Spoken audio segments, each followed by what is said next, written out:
Bonjour et bienvenue sur Un de droit. Aujourd'hui, j'aurais souhaité traiter avec vous de deux arrêts qui viennent d'être rendus par la Cour de cassation le 14 novembre 2018 et qui portent sur la question des conditions d'accomplissement des heures supplémentaires. À quelles conditions le salarié ayant accompli des heures supplémentaires peut en demander le paiement à son employeur?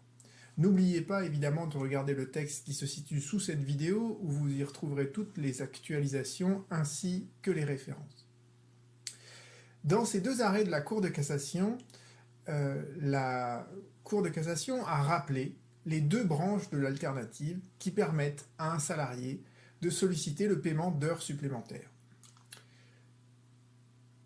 Et la Cour de cassation nous dit la chose suivante: le salarié peut prétendre au paiement d'heures supplémentaires soit parce qu'il les a accomplies avec l'accord au moins implicite de l'employeur, première branche de l'alternative, soit s'il est établi que la réalisation des heures était rendue nécessaire par les tâches accomplies par le salarié.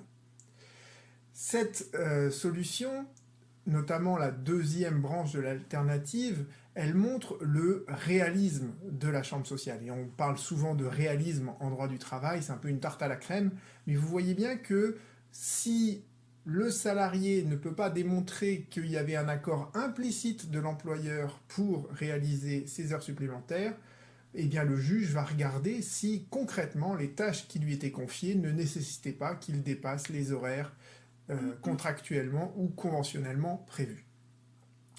C'est une solution qui n'est pas nouvelle en soi, et d'ailleurs c'est une solution qui est absolument constante de la part de la Cour de cassation. Je vous donne là trois exemples à peu près récents, deux arrêts non publiés et un arrêt de 2013 qui était publié. Dans l'arrêt de 2016, la Cour d'appel avait estimé que non seulement les heures supplémentaires avaient été réalisées sans l'accord de l'employeur, mais qu'en plus, le salarié ne démontrait pas que ces heures supplémentaires étaient nécessaires à la réalisation des tâches qui lui avaient été confiées. Et donc elle avait débouté le salarié de sa demande en paiement d'heures supplémentaires. A l'inverse, dans l'arrêt de 2013, l'employeur prétendait qu'il n'avait jamais demandé au salarié, même de manière implicite, d'effectuer des heures supplémentaires, et la Cour de cassation rejette le pourvoi en disant « Oui, mais la Cour d'appel a mis en évidence que ces heures supplémentaires, elles étaient nécessaires au regard des tâches confiées aux salariés. » Revenons maintenant plus en détail sur la motivation de la Cour d'appel dans chacun de ces deux arrêts, car vous allez voir que le raisonnement que la Cour de cassation va censurer dans un des arrêts, il est insuffisant, et à l'inverse, dans le deuxième arrêt, la Cour de cassation va approuver une cour d'appel pour avoir tenu un raisonnement qui était beaucoup plus rigoureux, beaucoup plus pertinent, et on va voir pourquoi il était pertinent. Dans le premier arrêt, la Cour de cassation tranche finalement une pratique qui s'est développée auprès des employeurs, et cette pratique, elle consiste à stipuler dans le contrat de travail que le salarié ne peut pas faire d'heures supplémentaires sans avoir fait une demande préalable auprès de l'employeur. Et cette clause qui figure dans le contrat de travail, vous voyez, ça permet à l'employeur ensuite de dire que eh bien, le salarié n'a pas respecté son obligation contractuelle de demander à pouvoir effectuer des heures supplémentaires, et s'il ne respecte pas cette obligation contractuelle, eh bien toutes les heures qui ont été effectuées, elles l'ont été à l'insu de l'employeur.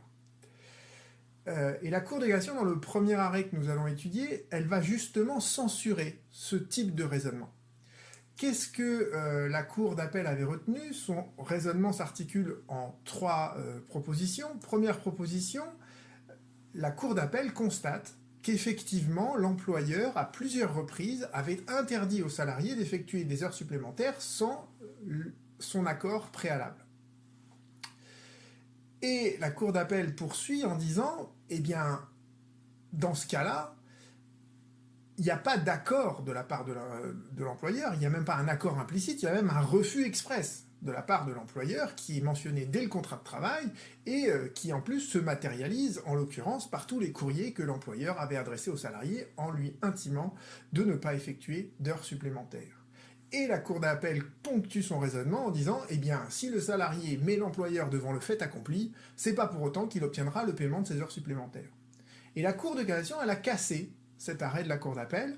Elle l'a cassé pour défaut de base légale. Défaut de base légale, ça veut dire que la motivation de la Cour d'appel, elle est insuffisante. Les constatations de faits sont insuffisantes. Pourquoi sont-elles insuffisantes? Eh bien, parce qu'à travers le raisonnement que je viens de vous exposer, ce que la Cour d'appel a mis en évidence, c'est qu'il n'y avait pas d'accord de l'employeur pour effectuer ces heures supplémentaires. Donc il n'y avait pas d'accord, et encore moins d'accord implicite. Mais ça, c'est simplement la première branche de l'alternative.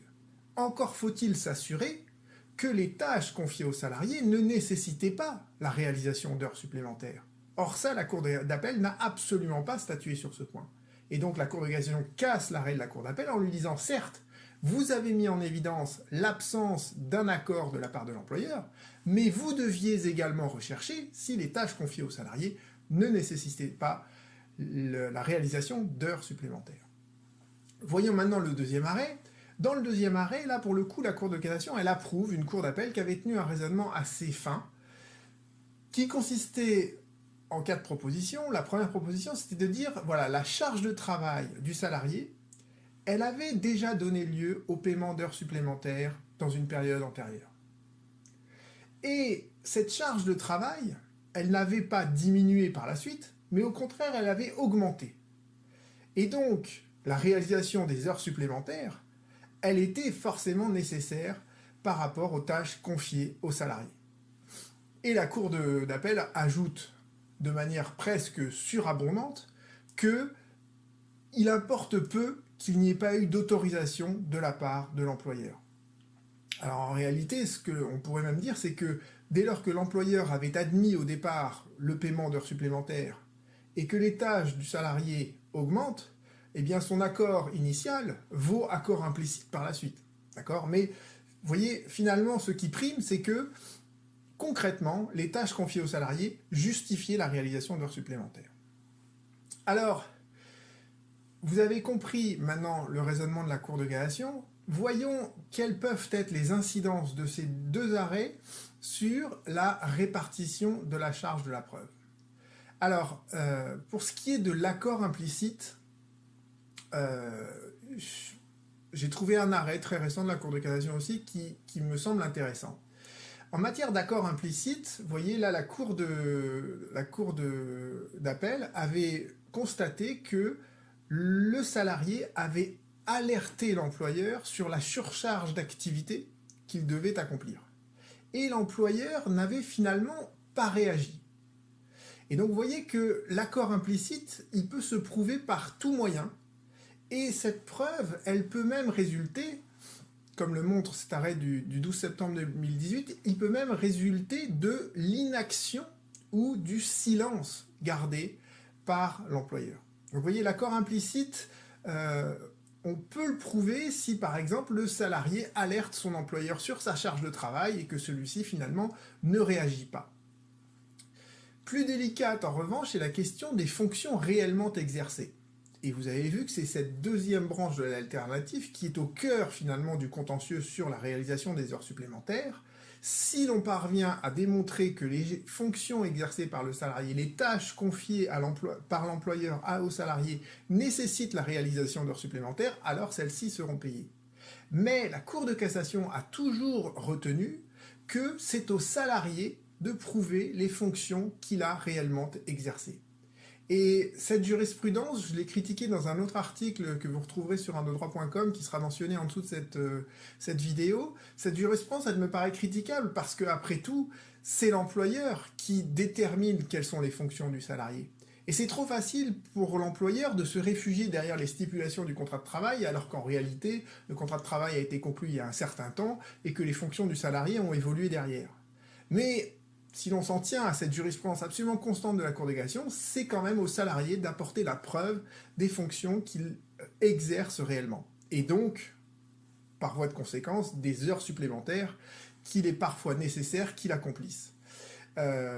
Mais n'oubliez pas une chose, c'est que grâce au droit à la preuve, et c'est une autre vidéo de la chaîne, grâce au droit à la preuve, le salarié peut obtenir des pièces qui sont détenues par l'employeur et qui sont indispensables à la solution du litige, et là en l'occurrence pour déterminer les fonctions réellement exercées et donc les heures supplémentaires qui ont été rendues nécessaires par ces fonctions et ces tâches effectuées par le salarié.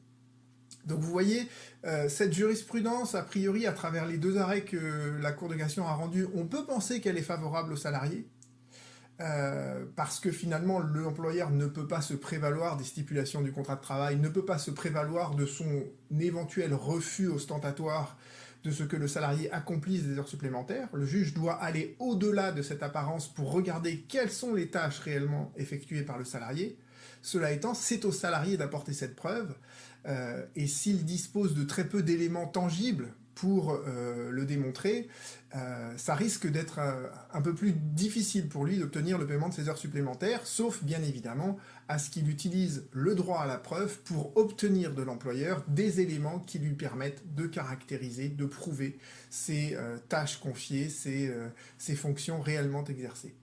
Je vous remercie pour votre écoute et on se retrouve très bientôt sur Un de droit. À très vite. Au revoir.